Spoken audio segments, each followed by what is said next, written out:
Hi friends, this is Ayappan Kandaswamy. இந்த வீடியோவில் நம்ம என்ன பார்க்க போகிறோம் அப்படின்னு பார்த்தீங்கன்னா, நீங்கள் டிஸ்பிளேல பார்த்துட்டு இருக்கிற இந்த டிவைஸ் பற்றி தான் பார்க்க போகிறோம். இந்த டிவைஸ் வந்து நிறைய பேர் பார்த்துருப்பீங்க, நிறைய பேர் யூஸ் பண்ணியிருக்க வாய்ப்பு இருக்குது. ஸோ இந்த டிவைஸ் பேர் என்ன அப்படின்னு பார்த்தீங்கன்னா, கலர் ரெகக்னைசிங் சென்சார். இந்த கலர் ரெகக்னைசிங் சென்சார் எதுக்கு யூஸ் ஆகுது, எந்த மாதிரி ப்ராஜெக்ட்லாம் இதை வச்சு பண்ணலாம் அப்படின்றத இந்த வீடியோவில் நம்ம தெளிவாக பார்க்கலாம். வீடியோக்குள்ள போகிறதுக்கு முன்னாடி நம்ம சேனலை சப்ஸ்கிரைப் பண்ணிக்கோங்க, பெல் ஐக்கானையும் கிளிக் பண்ணிக்கோங்க, வீடியோவை ஸ்கிப் பண்ணாமல் ஃபுல்லாக பாருங்கள்.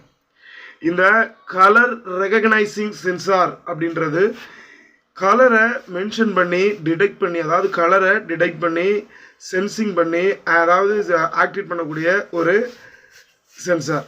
இப்போ இந்த சென்சாரில் என்னென்ன இருக்குது அப்படின்னு பார்க்குறது முன்னாடி இந்த சென்சாரை வச்சு என்னென்ன ப்ராஜெக்ட்லாம் பண்ணலாம் அப்படின்றத ஃபஸ்ட்டு பார்க்கலாம். இந்த கலர் டிடெக்டிங் சென்சார், இப்போ பிளைண்ட் பீப்புள் இருக்காங்க.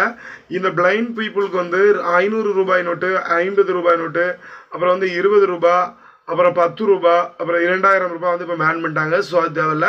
இந்த ரூபாய் நோட்டுகளை வந்து எப்படி இந்த ரூபாய் வச்சு இதை வச்சு டிடெக்ட் பண்ணலாம் அப்படின்றதையும் பார்க்கலாம். அதாவது இது வந்து ஆர்பிஜி எல்இடி, அதாவது ரெட்டு, ப்ளூ, க்ரீன், இந்த மூணையுமே இது டிடெக்ட் பண்ணக்கூடிய ஒரு பவர் உண்டு. ஸோ இந்த கலர் ரெகக்னைசிங் சென்சார் வச்சு 500 ரூபாய் நோட்டு வந்து க்ரீன் கலரில் இருக்கும். ஸோ அதை மென்ஷன் பண்ணி பிளைண்ட் பீப்புளுக்கு வந்து ஒரு ஆர்டினோவோ இல்லை சவுண்ட் ப்ளேபேக் மாடியிலோ இல்லை ஒரு ராஸ்பெரி பை, ஏஐனா ராஸ்பெரி பை யூஸ் பண்ணலாம், இல்லை ஐஓடினா நோடெம்ஸ் யூஸ் பண்ணலாம். அதே இது நார்மலாக ஒயர்டு போதும் நாங்கள் பார்த்தோம் அப்படிங்கிற மாதிரி இருந்துச்சுன்னா ஒரு ஆர்டினோ யூஸ் பண்ணி இந்த சென்சாரை கனெக்ட் பண்ணி ஒரு ஏர்ஃபோனை கனெக்ட் பண்ணிட்டீங்க அப்படின்னா டேரெக்டாக அந்த க்ரீன் கலர் மென்ஷன் ஆகும்போது இது வந்து 500 rupees அப்படிங்கிற மாதிரி நீங்கள் இயர்ஃபோனில் ரெக்கார்ட் பண்ணி நீங்கள் அப்டேட் பண்ணிக்கலாம். ஸோ இந்த மாதிரி ரூபா நோட்டை வந்து டிடெக்ட் பண்ணுற மாதிரி ஒரு ஆப்ஷன் பண்ணலாம். அப்புறம் வந்து 500 ரூபாய் நோட்டு, இப்போ வந்து ஒரு காயின் வெண்டிங் மிஷின் இருக்குல்ல, அதில் வந்து 500 ரூபாய் நோட்டு போட்டால் இந்த கலர் எரியணும். சரி, இப்போ 500 ரூபாய் நோட்டுக்கு இப்போ வந்து ஒரு கோவில் உண்டியல் இருக்குது, இதை வந்து தனித்தனியாக வருஷம் பிரிக்கிறாங்க.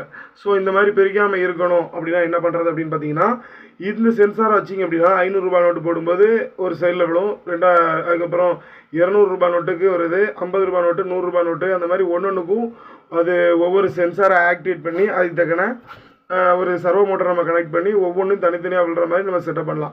இப்படி பண்ணுறதுனால இது ஒரு இன்னோவேட்டிவ் ப்ராஜெக்ட் ஆகும்.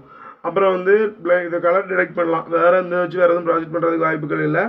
தென் இதை வச்சு வேறு என்ன பண்ணலாம் அப்படின்னு பார்த்தீங்கன்னா, ஏஐயில் வந்து இதை வச்சு ஏஐயில் வந்து ஒரு சில ப்ராஜெக்ட் பண்ண முடியும். ஆர்டிஃபிஷியல் இன்டெலிஜென்ஸில், அதாவது ராஸ்பெரி பிஐ வச்சு ப்ராஜெக்ட் பண்ண முடியும். ஸோ இதில் வந்து பார்த்தீங்கன்னா மொத்தம் S1, S0, S2, S3, அப்புறம் வந்து விசிசி கிரவுண்ட் அப்படின்னு சொல்லி 4 பின் இருக்குது.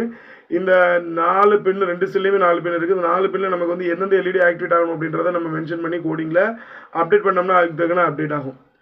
தென் வந்து இதில் வந்து இந்த சென்சார் ஒர்க் ஆகுதா இல்லையா அப்படின்னு பார்க்குறதுக்கு ஒரு ஆப்ஷன் இருக்குது. அதாவது இந்த சென்சார் ஒர்க் ஆகுதா இல்லையா அப்படின்னு பார்க்குறதுக்கு ஒரு ஆப்ஷன் இருக்குது. அதில் பார்த்தீங்கன்னா அந்த எல்இடி இருக்குது பார்த்தீங்களா, அதில் பிளிங்க் ஆகும். அப்புறம் வந்து இந்த சென்சார் வந்து எப்போவுமே ஆன்லேயே இருக்கும், அதாவது 4 எல்இடியுமே ஆனில் இருக்கும். இந்த 4 எல்இடி இப்போ டார்க், அதாவது கலர் வந்து ரொம்ப டார்க்காக இருந்தால் தான் மென்ஷன் பண்ண கிடையாது, லைட்டாக அதுக்கு தேவையான கலர் கிடைச்சாலே போதும், அது அவுட்புட் கொடுத்துரும். இந்த வீடியோ பிடிச்சிருந்தா லைக் பண்ணுங்கள், நம்ம சேனலை மறக்காமல் சப்ஸ்கிரைப் பண்ணுங்கள். தேங்க்ஸ் ஃபார் வாட்சிங். ஐயப்பன் கந்தசுவாமி.